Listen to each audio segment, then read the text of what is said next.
Hello guys and welcome back into a new brand video. Into this tutorial, I'm going to show you how to move a video in Filmora. So make sure to watch the video to the end and follow these simple steps. So basically the first thing would be is just to create or open your existing project. Now you will be needing to add a video that you want to start moving and animating.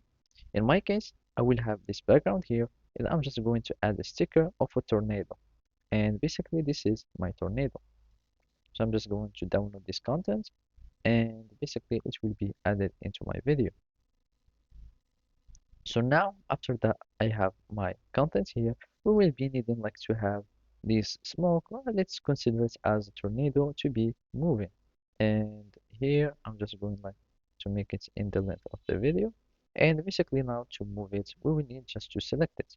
Now we will need just to go to the video panel or the video setting, and here in the transform we will be transforming the scale, or we will be transforming the position.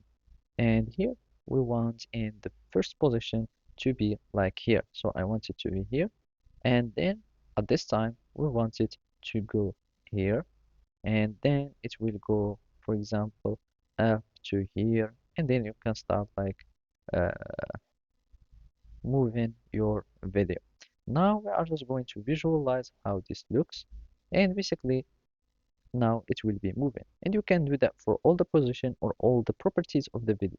You can start also a keyframe the rotation, keyframe the scale. That means it will become either bigger or smaller. You can keyframe the blending mode. You can keyframe anything. And basically by that you will be having some different uh, values for properties in different time. And basically that's it. Thank you for watching and see you next time.